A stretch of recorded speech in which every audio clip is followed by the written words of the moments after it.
When my parents disowned me on Christmas, they thought they were making the final move in their long-standing game of control.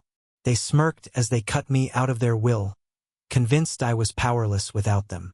What they didn't realize was that I held the real power all along.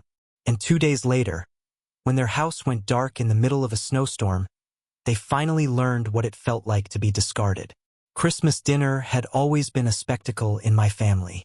My mother, Susan, would decorate the house with an almost obsessive precision, ensuring every garland, candle, and napkin matched her carefully curated holiday aesthetic. My father, Richard, played the role of the gruff but generous patriarch, grumbling about the expense while basking in the admiration of his carefully chosen gifts. And my younger brother, Alex, the golden child, would sit at the center of it all, soaking up attention without lifting a single finger. I had spent years funding these perfect Christmases. The decorations, the gourmet food, even the ridiculous matching pajamas my mother insisted on. We all wore them, but I was the one who paid for them. This year was no different. The living room was overflowing with wrapped presents, most of which I had bought. Alex had a stack nearly twice the size of mine, even though he hadn't worked a single day in his life. My mother had a brand new designer handbag waiting for her under the tree. My father an expensive new watch. I had given, as always, expecting nothing in return. Dinner was served on the finest china, and the conversation revolved around Alex's latest vacation, one that I had unknowingly financed. My father nodded approvingly as Alex detailed his trip to Europe, while my mother beamed at him like he had just cured a disease. I sat there, sipping my wine, waiting for them to acknowledge me. They never did. And then, just as I reached for another bite, my father set down his fork, wiped his mouth, and looked me dead in the eye. "We need to talk," he said, his voice calm but firm. The room quieted. Alex smirked, leaning back in his chair like he already knew what was coming. My mother's eyes flickered with something unreadable, but she didn't meet my gaze.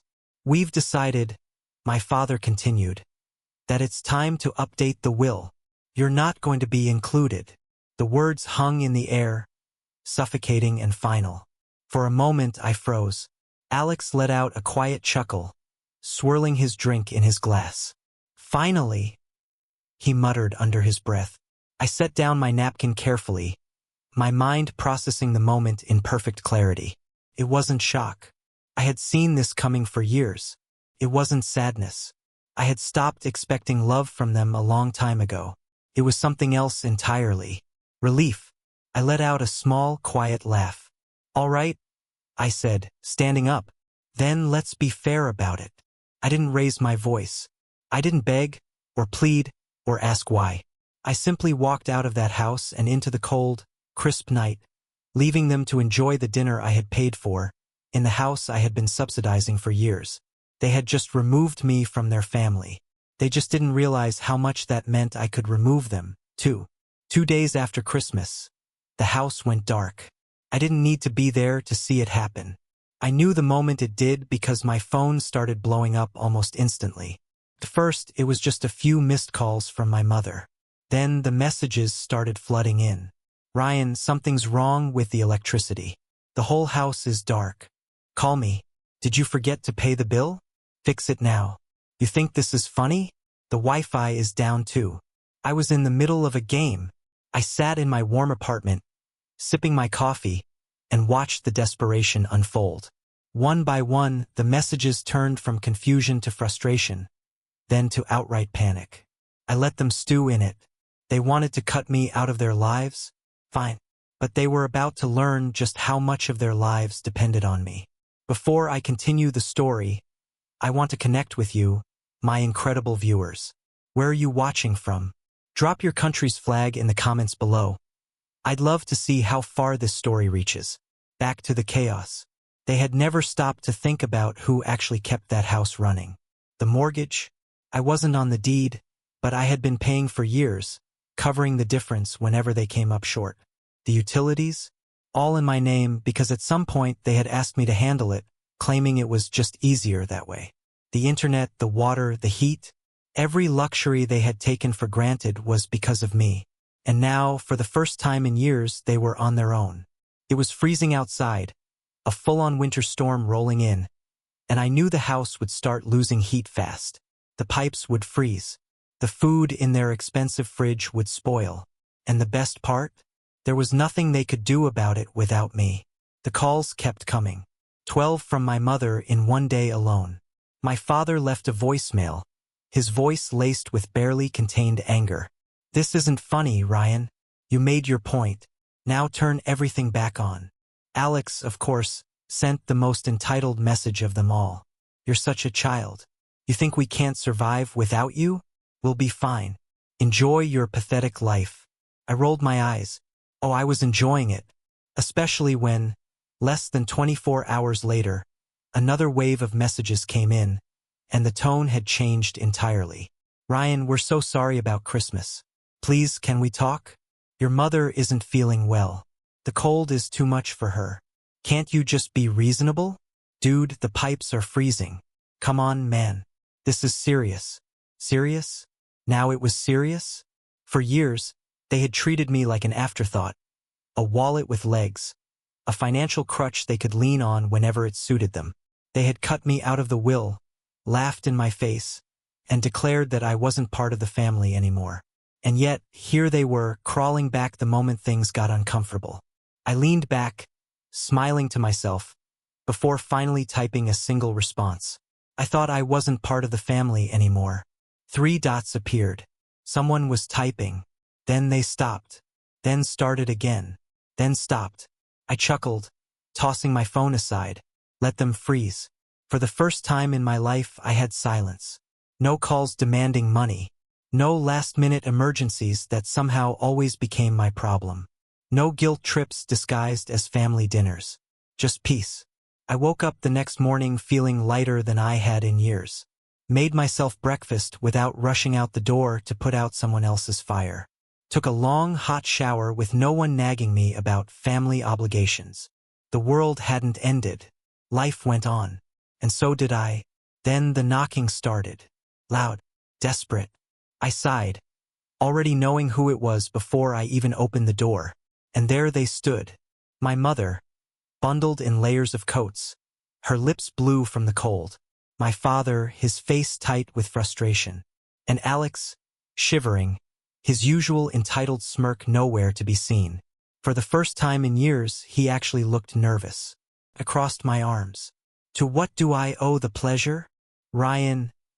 My mother started, her voice shaking, not from emotion, but from lack of heating. "This has gone on long enough. You made your point." I raised an eyebrow. "Have I?"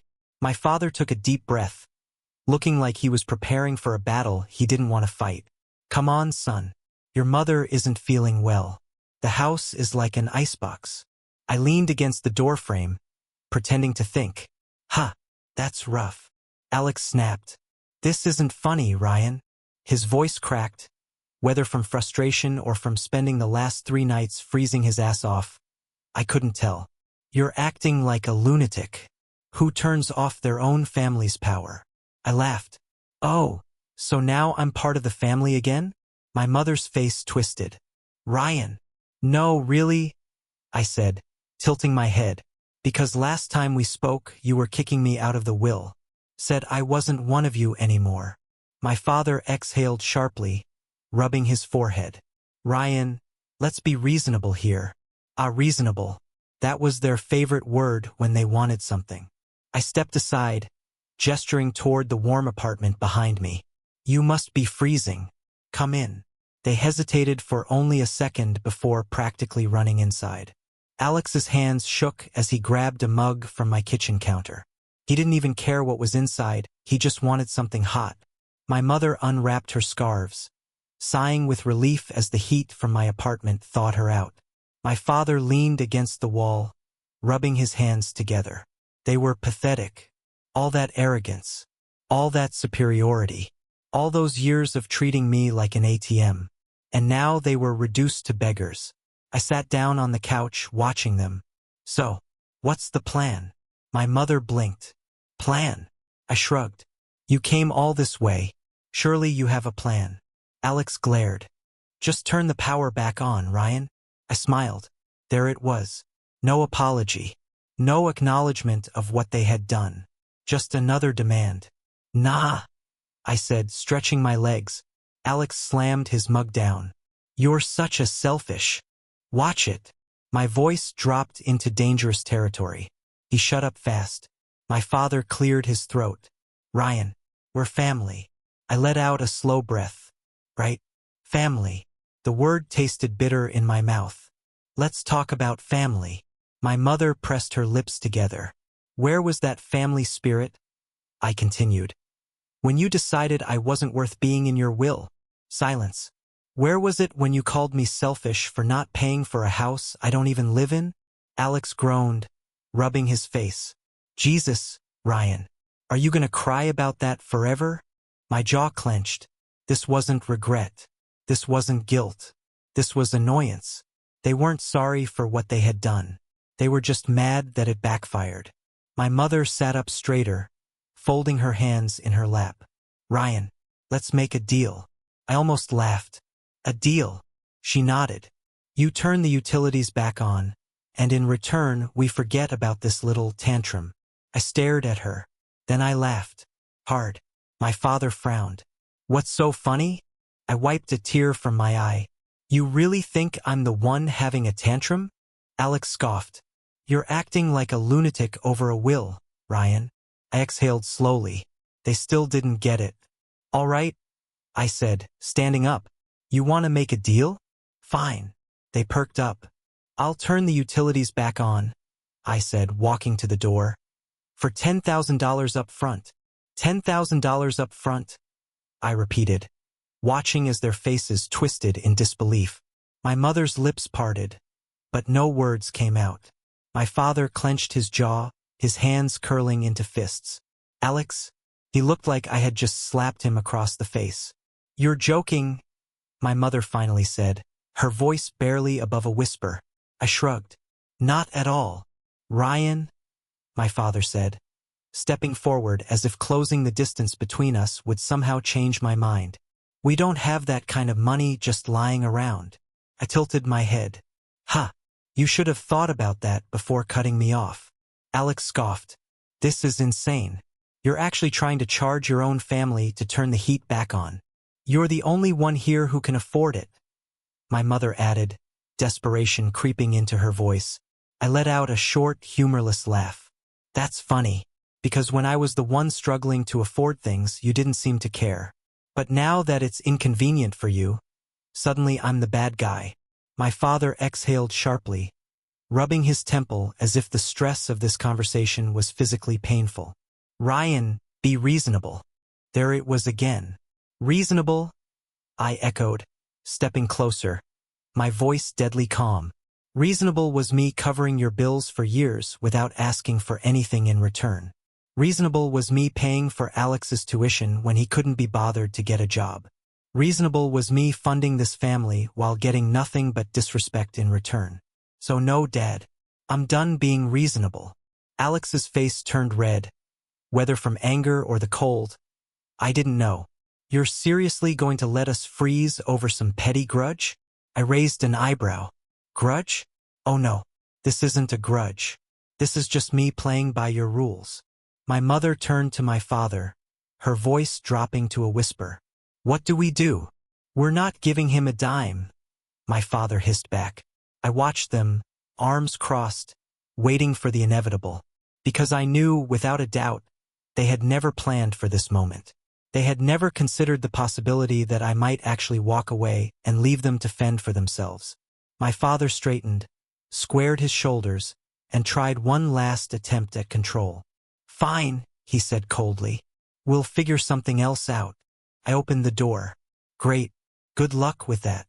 My mother hesitated, her gaze searching mine, looking for something. Maybe the old version of me, the one who would cave. She didn't find him. With a heavy sigh, she pulled her coat tighter around her and walked out. My father followed without another word. Alex lingered, his jaw tight. You really doing this? I looked him dead in the eye. I already did.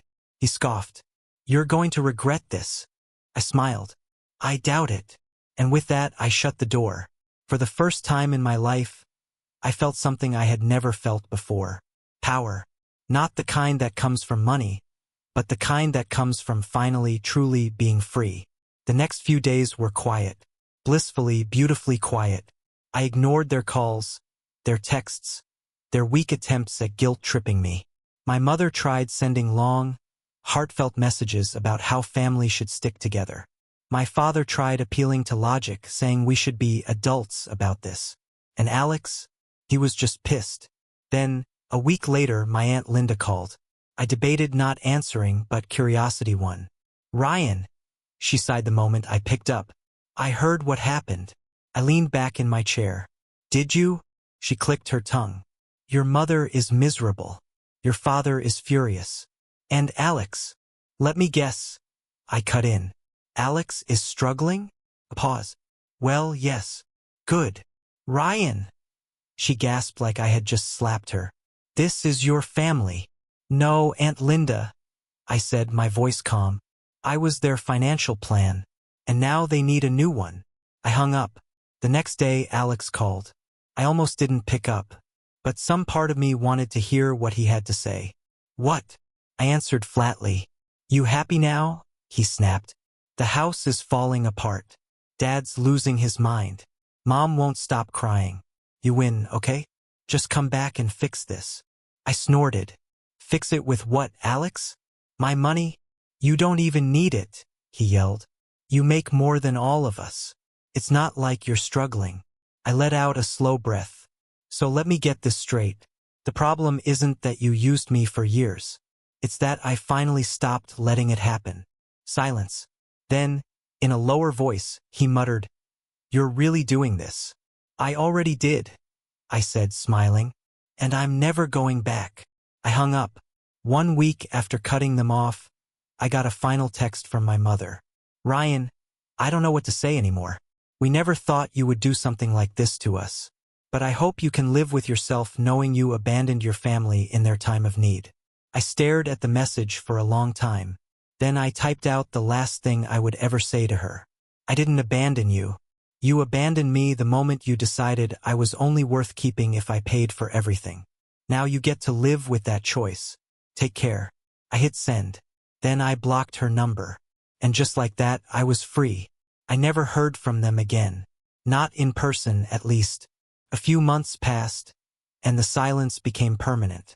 For the first time in my life, I was living for myself. My money was mine. My time was mine. My peace was mine. No more desperate calls. No more guilt-tripping messages. No more obligations disguised as family loyalty. I upgraded my apartment, took a vacation, my first real one in years. I started enjoying the things I had worked so hard for instead of watching them disappear into someone else's pockets. And guess what? The world didn't end. They survived. Turns out, when people actually have to figure out their own problems, they do. I heard through a mutual friend that Alex had finally started looking for a job. My parents downsized to a smaller house. Their lives adjusted just like I always knew they could. They just didn't want to. Not as long as I was there to make it easy. Then, out of nowhere, an email popped up in my inbox. Subject: from Dad. I debated deleting it without reading, but curiosity got the better of me. "Ryan, I don't know if you care, but your mother's birthday is coming up. She would love to see you. Maybe we can put all this behind us." I chuckled. Put this behind us? That was rich. I typed out a reply. "Dad, I appreciate the invitation, but the last time I saw you, I wasn't part of the family anymore. And honestly, I like it that way. Tell Mom I said happy birthday. Send." That was it. The last door they had left open closed for good. They had always seen me as their safety net, their backup plan, their golden ticket to a comfortable life. But I was never really their son in the way that mattered. The moment I stopped being useful to them, they threw me away. And the second they realized how much they needed me, they came crawling back. Not with apologies, not with true remorse, but with expectations. I had spent years trying to earn love that was never unconditional to begin with. But love isn't something you should have to buy. And family isn't defined by shared DNA, but by the way they treat you when you have nothing to offer them. That was the final lesson. So tell me, what do you think? If you liked the story, comment 2 below. If you didn't, comment 7. I want to hear your thoughts. And if you believe in standing up for yourself, hit that like button and subscribe to Mr. HeartVibes for more stories that make you think, feel, and question the world around you. When Lauren picked up the phone that afternoon, she expected nothing more than a routine check-in with her mother. She had no idea that within minutes, everything she believed about her family, their love, their loyalty, their support, would crumble in a way she could never forgive. The engagement party she had dreamed of for years? Cancelled. The reason? A lie. And the truth beneath it? Far worse than she ever imagined. Lauren's fingers tightened around her phone as she stepped away from her desk, weaving through the office until she found a quiet corner near the windows. Outside, the Boston skyline stretched endlessly, but her world had just closed in. What do you mean you canceled the reservation? She tried to keep her voice steady, but the words came out sharper than she intended. Sweetheart, your father and I discussed it, and we just don't think the Riverside Terrace is a practical choice. Her mother's voice carried that smooth, controlled tone Lauren knew too well, the one she used when delivering bad news as if it were a favor. The invitations already went out. The event is in 4 days. Do you realize what you're saying? We do, and we think this is for the best. The venue is simply too extravagant. We can't justify spending that much on a party. Lauren felt something hot rise in her chest. It wasn't just anger. It was something deeper, something sharp-edged and painful. We put down a deposit. You agreed to this months ago. How much could you possibly be saving by canceling at the last minute? A pause.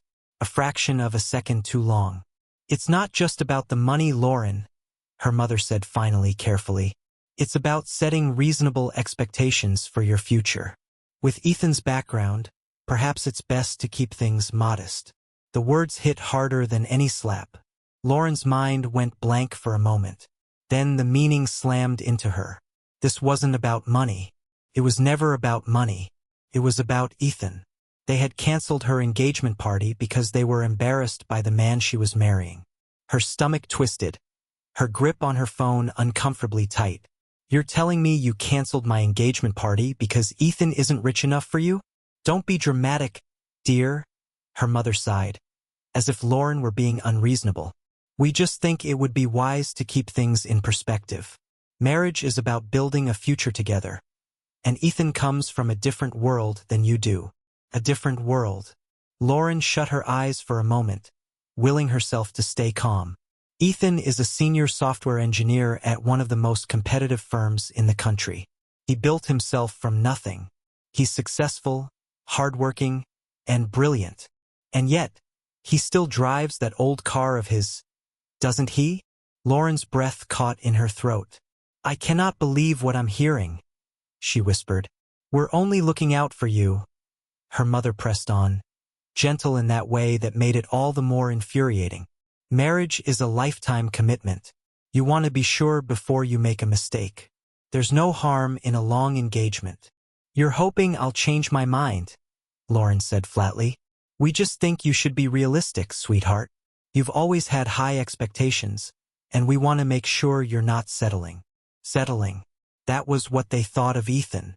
Lauren didn't trust herself to speak. She could feel the rage boiling under her skin, but more than that, she felt something break. Her mother took her silence as an opportunity to move the conversation along. Now, I've already started looking at some charming restaurant venues. Lauren hung up. Her hands were shaking. She wasn't sure if it was from anger or heartbreak. A message popped up on her phone. It was from her sister, Natalie. Mom just told me about Riverside. So sorry. But silver lining. She's upgrading my birthday venue to make up for the family embarrassment. Isn't that great? Lauren read it once, then twice. Her fingers curled around her phone. They hadn't canceled because of money. They had canceled because they were ashamed. Ashamed of Ethan. Ashamed of her. And the worst part? They hadn't even tried to hide it. Because in their world, wealth mattered more than love. Connections mattered more than character. Status mattered more than family. And now Lauren knew exactly where she stood. She took a slow breath, steadying herself. Then she grabbed her coat. It was time to go home. And this time, she wasn't walking in as their daughter. She was walking in as someone they had underestimated. Lauren stood in front of the grand entrance of her parents' estate, her childhood home that had never quite felt like hers. The towering white columns, the pristine garden meticulously maintained for the sole purpose of impressing guests, the massive oak doors that had always seemed more like a barricade than a welcome. Everything about this place screamed of control. But tonight, she wasn't here as the obedient daughter they expected. She was here to confront the people who had gone out of their way to humiliate her and dismiss the man she loved. She pushed open the door without knocking, stepping into the marble-floored foyer. The distant hum of conversation and the clinking of crystal glasses drifted from the dining room. A familiar, carefully orchestrated evening was unfolding, where every guest was hand-selected, every conversation curated for maximum social advantage. It made her sick. She found them in the sunroom, gathered around an elegant dining table covered with catering samples, floral arrangements, and seating charts. At the head of it all sat her mother, Vivian, directing staff with the ease of someone who had been planning high-profile events her entire life. Her father, Henry, stood nearby, nodding in approval at the selections. Natalie, her younger sister, lounged at the far end of the table, sipping a glass of wine and looking as if she were barely paying attention. Lauren's presence didn't go unnoticed for long. "Lauren," her mother said, startled, before quickly recovering. "We weren't expecting you." Lauren's gaze flicked to the table, the beautifully arranged seating cards, the sleek invitation designs that bore a painfully familiar name, Riverside Terrace. She let the silence stretch, making them sweat. Then, in a voice eerily calm, she asked, "What is this?" Her father sighed, already irritated. "It's your sister's birthday celebration. We're finalizing the details." "At the venue you canceled my engagement party at," Lauren said, her voice cutting through the polished air of the room. A thick silence settled. Natalie, for once, looked uncomfortable. Her father straightened his shoulders, adjusting the cuffs of his expensive tailored suit. Vivian smoothed a napkin on the table before carefully choosing her words. "We already had a relationship with the venue, and when the space became available, it only made sense to use it for an event that was worthy of it," Lauren finished for her. Vivian's lips pressed into a thin line. "That's not what I said. It's what you meant." Natalie let out a heavy sigh. "Lauren, I told Mom it was too soon after your situation, but she insisted the venue was too perfect to pass up." Lauren turned to her mother. "Why couldn't my celebration be perfect?" Vivian's expression didn't change. "Because, darling, your guest list is different. Your father and I need to be mindful of the company we keep." There it was. The truth laid bare. Lauren had expected to feel rage, but what settled over her instead was a cold certainty. She had spent years hoping that, despite their flaws, her parents still respected her choices, still wanted her happiness. But they didn't. They never had. "You mean Ethan isn't the company you want to keep?" she said flatly. Her father, always one to cut through pretense, finally spoke. "He doesn't belong in our world, Lauren. You know that. One day you'll understand." The finality in his voice made something inside her snap. She should have left then, should have walked away and never looked back. But there was one last thing she needed to know. She turned to Natalie. "Did you know?" Natalie hesitated, her fingers tightening around the stem of her wine glass. "I didn't cancel your party, Lauren. And I didn't invite Logan." A sharp chill ran down Lauren's spine. "Logan Monroe?" Her mother's expression didn't flicker, but her father's silence said everything. The betrayal deepened. Logan Monroe was the man her parents had always wanted her to marry, the son of a banking dynasty, the type of man who would fit seamlessly into their world. She had dated him briefly years ago before realizing that, beneath his charm, he was as hollow as the society they moved in. Now, standing in front of her parents, it was all so clear. This wasn't just about canceling her engagement party. It was about reintroducing Logan into her life, about steering her back onto the path they had always intended for her. Lauren let out a slow breath. "And Ethan?" Her mother finally looked at her. He wasn't invited. Of course, he wasn't.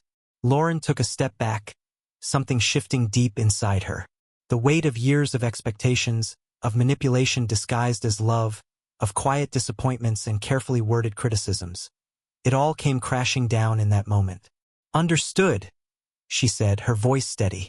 And I want you to understand something too. I won't be manipulated. Not by you.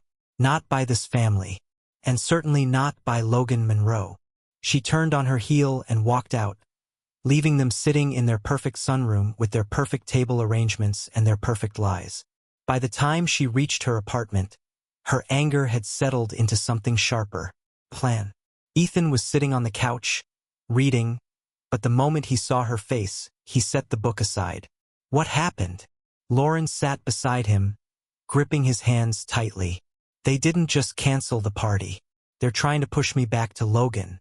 They think you're a phase, and they're just waiting for me to come to my senses. Ethan exhaled, a sad smile forming. I'm not surprised. She looked at him, eyes blazing. I don't care what they think. We're hosting our own engagement party. Ethan hesitated. Lauren. No. We don't need their approval. We don't need their venue. We need people who love us. That's it. A slow smile spread across his face. Okay. Where? The rooftop at Mill Creek Brewery, she said, already pulling out her phone. It's modern, elegant, and most importantly, it's ours. She spent the next few hours sending out digital invitations, making arrangements, and rallying friends who had been just as disgusted by her parents' behavior as she was. And as she worked, the weight of her family's rejection began to feel lighter. Her phone buzzed. It was a message from Natalie. Mom invited the Hendersons to my party, and she told Brad it was canceled. She didn't even send him an invitation. Lauren stared at the screen, her stomach tightening. Brad was Natalie's boyfriend. Her parents had done to her sister exactly what they had done to her, deciding that the man she loved wasn't good enough and trying to engineer something better. She called Natalie. Come to our party, she said the moment she picked up. Bring Brad. Celebrate with us. A long silence. Then softly, I can't, Lauren. Dad's announcing my promotion that night. If I walk away, I lose everything I worked for. Lauren's grip on her phone tightened. So you'll let them control you forever? Another silence. Then a whisper. Not all of us can afford to burn bridges, Lauren. Lauren exhaled, feeling the last pieces of hope fall away. I guess I was wrong about you. She hung up. Ethan touched her arm gently. Are you okay? She looked at him, her expression unreadable. I will be. Before we continue this story, I want to connect with you, my incredible viewers. Where are you watching from? Drop the flag of your country in the comments below. And get ready because this is far from over. The night of Natalie's birthday arrived, bringing with it a storm of emotions Lauren had spent all day trying to control. She and Ethan had gone back and forth about whether attending was worth it, whether walking into that room full of people who had already judged them was the right decision. But in the end, it wasn't about them anymore. It was about standing their ground. It was about proving that no one, not her parents, not their high society circle, and certainly not Logan Monroe, could decide who she was supposed to be. The riverside terrace was even grander than Lauren remembered. The crystal chandeliers cast a golden glow over the room. The floor-to-ceiling windows showcased the skyline beyond, and everything from the delicate floral centerpieces to the elegantly printed place cards screamed perfection. Her mother's signature touch. Lauren had expected the room to fall silent when she and Ethan entered, but the reaction was far more subtle. Conversations softened, eyes flicked toward them before quickly looking away, the kind of polite dismissal that spoke louder than any confrontation. They weren't surprised to see her, but they had already decided she was irrelevant. Her mother was the first to greet her, stepping forward with that same gracious smile she reserved for social events. Lauren, I didn't realize you would be joining us tonight. Lauren smiled, matching her tone. It's my sister's birthday. Why wouldn't I be here? Vivian's gaze flicked briefly to Ethan, then back to Lauren. Of course, but please, let's not cause a scene. This evening is about Natalie. Don't worry, Lauren said smoothly. I wouldn't dream of taking the attention away from her. Her father joined them then, offering a stiff nod to Ethan before turning to Lauren. I hope you're being reasonable about everything. If by reasonable, you mean that Ethan and I are celebrating our engagement without your approval, then yes, Lauren said, her voice steady. Her father sighed. Lauren, we've been patient with you, but this rebellion of yours doesn't change reality. One day, you'll understand that we were trying to help you. She didn't bother responding. There was no point. Before anyone could say more, a deep, authoritative voice cut through the murmur of the crowd. Lauren Carter, I was hoping to see you tonight. She turned toward the voice, and the air in her lungs froze. Robert Marshall, CEO of one of the most powerful tech firms in the country. A man whose mere presence in a room could shift power dynamics in an instant. And right now, all of his attention was on her. Her parents straightened immediately, her father stepping forward with his best businesslike expression. Robert, a pleasure as always. But Robert barely acknowledged him. His focus was entirely on Ethan. My team has been trying to reach you, Robert said, extending his hand toward Ethan. I heard your company has something that's about to shake up the industry. Ethan shook his hand, calm as ever. We finalized the deal this week. Lauren didn't miss the way her father stiffened at those words. Robert's gaze flicked toward her parents, and a knowing smile touched his lips. I assume you two already knew that Lauren's fiancé was about to become one of the most sought-after names in tech? Her mother's practiced expression faltered for the briefest moment. Her father, however, recovered quickly. Of course, we've always believed Ethan had potential. Lauren felt something shift then, something profound and deeply satisfying. The same people who had dismissed Ethan as unworthy were now scrambling to rewrite the narrative. And they weren't the only ones. The shift in the room was undeniable. Conversations that had previously excluded them suddenly became opportunities to introduce themselves. The same people who had ignored Ethan moments ago now wanted to know about his work, his future, his plans. Lauren saw Logan Monroe watching from across the room, his expression unreadable. He had been the family's perfect candidate, the man her parents had carefully positioned in her life. But now, standing in the middle of their world, it was Ethan who held all the power. And her parents knew it. Her father turned back to Ethan, his voice carefully measured. I think we should sit down soon. There may be business opportunities to discuss. Ethan met his gaze without hesitation. I appreciate the offer, but I'm selective about partnerships. Vivian stepped in smoothly. Surely we can find a way to move forward. Now that things have settled, perhaps we could host a formal engagement party for you two. A proper one with the right people. Lauren let out a soft laugh, shaking her head. You don't get to rewrite history. Her mother stiffened. Lauren, we're trying to make this right. No, you're trying to control the outcome. You didn't support us when it mattered. You didn't believe in Ethan when it mattered. And now that you realize what you lost, you're scrambling to fix it. Henry exhaled sharply. Lauren, think about what you're throwing away. She turned to Ethan, taking his hand in hers. I already have. And for the first time, I'm making the right choice. She met her parents' eyes one last time. I'm done chasing your approval.